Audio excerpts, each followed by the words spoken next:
Assalamualaikum warahmatullahi wabarakatuh. Alhamdulillah wa kafa. Assalatu wassalamu rasulil mujtaba Muhammadinil Mustafa wa ala alihi wa sahbihi wa kulli man ittabi huda. Amma ba'du. Murid Ustaz yang Ustaz sayangi, hari ini kita akan menyambung kembali pelajaran kita iman kepada Allah bagian yang kedua. Pada pertemuan hari ini, insyaallah kita akan membahas dua hal. Yang pertama, siswa memahami makna iman kepada Allah. Yang kedua, siswa mampu menyelesaikan permasalahan yang berhubungan dengan pertanyaan-pertanyaan kepada iman kepada Allah. Baik, kita langsung saja. Yang pertama, definisi dari iman kepada Allah.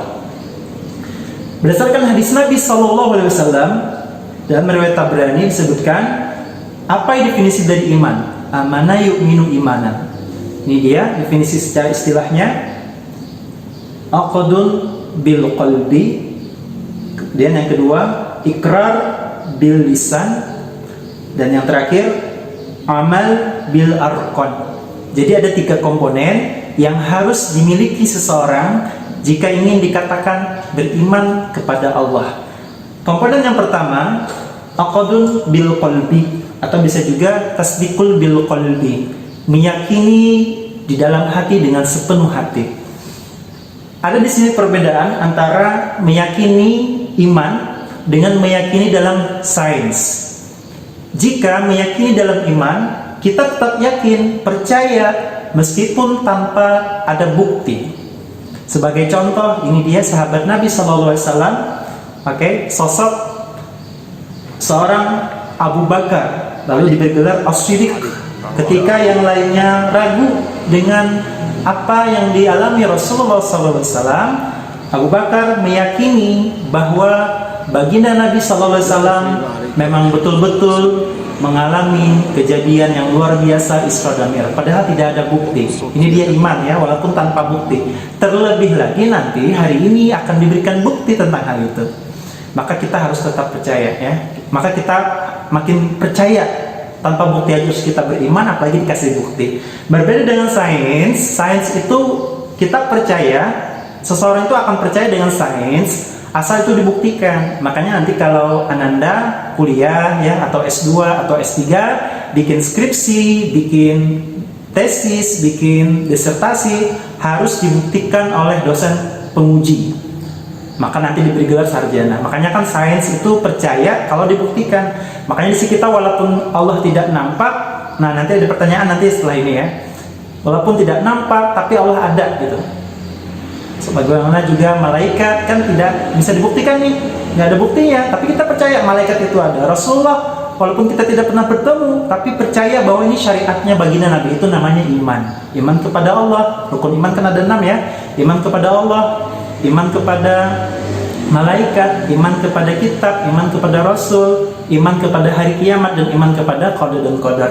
Jadi itu makin goib. Keenamnya itu goib ya, artinya kita harus percaya walaupun tidak ada bukti. Nah hari ini insya Allah diberikan buktinya. Baik, di sini ada 3 komponen ya. Komponen pertama tadi iman sudah berupa dengan hati ya. Lalu ikrar bil lisan. Lisan berarti diucapkan dengan lisan kita ya, bersyahadat ya. Kemudian tanda kita iman itu juga mengaji ya, kemudian berzikir ya, dan lain-lain dan sebagainya. Dan yang ketiga, amal bil arkan, membuktikan dengan anggota tubuh. Ini dia kalau ada pertanyaan, apa komponen-komponen yang kita harus miliki kalau kita dikatakan beriman kepada Allah, berarti percaya satu hati tadi ya. Yang kedua, mengucapkan dengan lisan, dan yang ketiga adalah melakukan, membuktikan dengan anggota tubuh. Kita perhatikan, kalau ketiga ini sudah dimiliki oleh seseorang, maka dia beriman kepada Allah. Coba seandainya yang hati tidak ya, dia benci misalnya ya, atau dia tidak mengakui. Lisan mengaku orang Islam.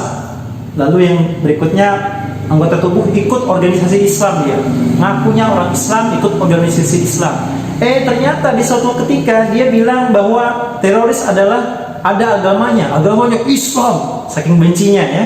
Maka itu bisa dikategorikan sebagai orang yang munafik. Ya, ini dia benci di dalam hatinya, walaupun lisannya bilang dia Islam, lalu dia ikut organisasi Islam, tapi ternyata di kemudian hari dia malah membenci Islam sampai ke akar-akarnya.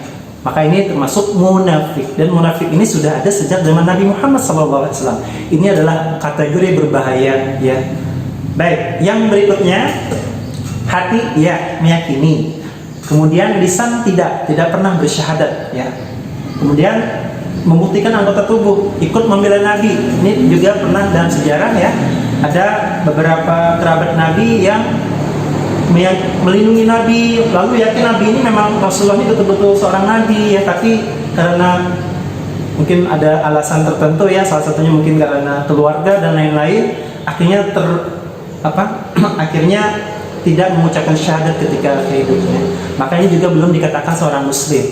Kemudian berikutnya, hati iya, ya, kemudian lisan iya, tapi tidak sholat, ya, sengaja tidak sholat, ingkar dengan perintah Allah, kemudian biasa saja dengan maksiat, dan itu terus menerus, maka ini dikatakan orang yang fasik, ya. Di dalam Al-Quran, wallahu la yahdil qaumal fasiqin. Oke, baik. Berikutnya, kalau ketiganya tidak ada dimiliki seseorang, ini dikenal dengan orang yang sengaja tidak mengambil syariatnya Allah, tidak percaya Allah, dia dalam hatinya tidak mau bersyahadat, tidak sholat, kan berarti dia orang kafir. Orang kafir itu artinya dia menyengaja tidak mengikuti syariat Nabi Muhammad. Dulu ada orangnya, ya, banyak, namanya al-kafirun, surahnya pun ada. Berarti itu orang-orang yang sengaja tidak menerima ajaran yang telah diminta oleh Allah dan Rasulnya. Rahimahullah, itu tadi, ya, semoga bermanfaat, semoga tiga-tiganya tadi bisa kita laksanakan, ya. Apa tadi? Ya, dengan hati, yang kedua dengan lisan, dengan ketiga dengan anggota tubuh. Kita Islam yakin di hati, kita percaya pada Allah, lalu kita bersyahadat, suka mengaji, ini mumpung corona juga, ya, suka mengaji dengan keluarga, ya, menambah iman kita dengan cara berlisan, lisannya dengan perintah-perintah Allah. Kemudian yang ketiga dengan anggota tubuh. Baik, di part yang kedua berikutnya, hari ini kita akan mencoba menelaah pertanyaan-pertanyaan yang sudah Ustaz kumpulkan di benak-benak para remaja, ya. Oke, ini yang pertama, berhubungan Allah kenapa tidak terlihat. Oke, baik. Yang kedua, bagaimana bentuk Allah. Oke. Yang ketiga, kalau Allah tidak terlihat, bagaimana cara kita mengetahui atau mengenal Allah? Oke, ini pertanyaan yang bagus dulu, tiga ini dulu, ya. Baik, insya Allah kita akan jawab dulu yang ketiga, ya. Karena yang pertama itu bagaimana bentuknya sudah kita bahas di pertemuan terdahulu, bahwa Allah itu adalah Ahad. Sebagaimana orang-orang Quraisy yang dulunya musyrik, ya, itu mengenal Allah sejak awal, sejak zaman Nabi Ibrahim, lalu melenceng, kemudian akhirnya Allah murnikan dengan kalimat Rabb. Allah ini pencipta, pemelihara, pemberi rezeki yang kemarin, ya. Maka kalau nanti ada anak kecil yang bertanya, apakah bulan itu Allah, apakah matahari itu Allah, ingat tadi kata kuncinya satu-satunya. Artinya kalau dia di dunia hari ini berwujud dan terlihat dengan punya Allah, berarti itu bukan Allah. Karena Allah kan satu-satunya zat. Itu bulan Allah bukan, itu bulan. Karena kan satu-satunya. Itu bintang Allah bukan, itu bintang. Allah satu-satunya, nggak ada yang sama pokoknya, ya. Nabi Musa saja nggak bisa lihat Allah zatnya, ya. Baru bayangannya aja sudah pingsan. Makanya kita, apalagi kita yang awam, ya. Rahimahullah. Jadi tadi, ya, jawabnya satu-satunya. Artinya kalau ada hari ini yang nampak, itu bukan Allah, ya. Itu orang lain maksudnya, atau benda yang lain. Baik, lanjut.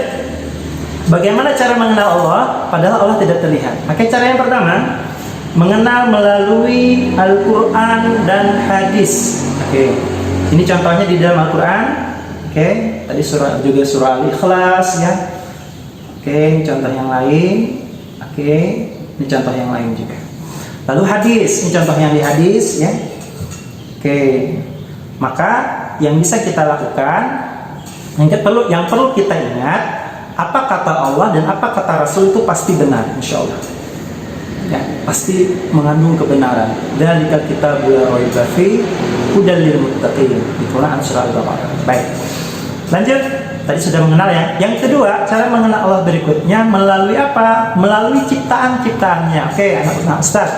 Oke, murid-murid Ustaz, siapa yang punya Android di rumahnya? Pasti punya, ya. Punya laptop, oke. Atau punya drone, oke, baik. Punya komputer, oke, baik. Melalui ciptaan-ciptaannya kita akan mengenal Allah. Contoh, Android saja yang begitu canggih ya, itu ada yang bikin, apalagi kita manusia yang bikin Androidnya. Jadi ini mustahil ya, bahkan alam semesta kita lihat ciptaan-ciptaan Allah yang lain. Matahari yang tidak pernah telat ya, pernah lihat matahari kesiangan? Ini kita ya. Nah, kemudian itu kan bagian dari maha suci Allah ya, yang telah menciptakan segala yang ada di muka bumi, di langit dan di bumi begitu seimbang. Ini contoh juga dari ciptaan-ciptaan Allah, manusia terinspirasi. Ini drone, terinspirasi dari pekerjaan yang sudah hilang ya. Apa itu? Kayak dia. Ada kameramen dengan helikopter, ya, itu nggak ada lagi, udah diganti dengan drone. Ada juga manusia terinspirasi ciptaan Allah membuat komputer dari manusia, ya. Ada juga terinspirasi dari helikopter, capung. Ada juga bendungan dari berang-berang, ya, dan seterusnya. Oke, kita sehebat-hebat manusia pasti dia membikinnya dengan menggunakan sumber daya yang Allah sudah sediakan. Jadi nggak ada yang hebat ya. Bahkan sehebat-hebatnya manusia pasti dia berjalan dengan membawa kotorannya. Oke, lanjut. Ini akan menjawab berikutnya. Melalui apa kita bisa mengenal Allah? Melalui mukjizat-mukjizatnya, mukjizat para nabi, ya, mukjizat para rasul, ya. Nah, ini ada mukjizat Nabi Musa membelah lautan, mukjizatnya Nabi Muhammad membelah bulan, ya. Kemudian mukjizatnya Nabi Ibrahim tidak terbakar di api, mukjizat Nabi Muhammad lagi tidak hancur tubuhnya di burak, ya. Kemudian mukjizat Nabi Isa bisa menyembuhkan orang mati, ya, bisa disembuhkan, maksudnya dihidupkan kembali atas izin Allah, ya. Dari sini kita akan mengenal Allah.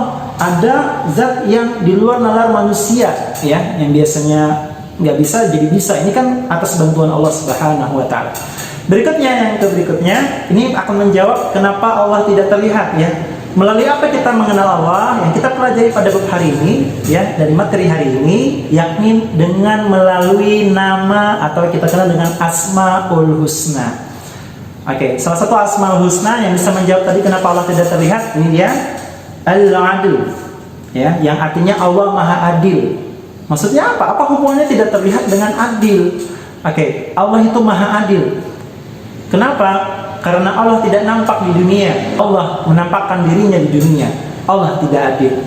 Karena sesungguhnya di dunia ini ada orang yang buta sejak lahir dan dia tidak bisa melihat Allah. Begitu betapa Allah tidak adil jika Allah terlihat. Makanya Allah ghaib, yang tidak nampak, supaya apa? Adil. Akan nampak bagi hamba-hambanya yang diinginkan ketika di akhirat kelak, ya. Makanya dari itu sebagai penutup, mari sama-sama hari ini kita lakukan aktivitas kita selama pandemi ini, ya, terutama di rumah bersama keluarga, membaca Al-Quran sama-sama, sholat berjamaah sama-sama, mengkaji ilmu pengetahuan, saling menasihati, suka tilawah Al-Quran, ya, karena kita mengimani Allah tadi dengan hati, dengan lisan, dan dengan perbuatan. Dan cara mengenal Allah tadi ada berapa tadi? Ada 4, ya, yang kita hari bahas. Yang pertama dengan Al-Quran dan hadis, yang kedua dengan ciptaan-ciptaan Allah, yang ketiga dengan mukjizat-mukjizat dari para nabi, yang keempat adalah dengan mempelajari Asmaul Husna. Insyaallah pertemuan berikutnya kita akan pelajari Asmaul Husna sebagaimana yang ada di buku pegangan kita, ya. Unzur maqala wala tanzur maqala, lihat apa yang disampaikan, jangan lihat siapa yang menyampaikan. Pohon durian berdaun sirih. Cukup sekian dan terima kasih. Assalamualaikum warahmatullahi wabarakatuh.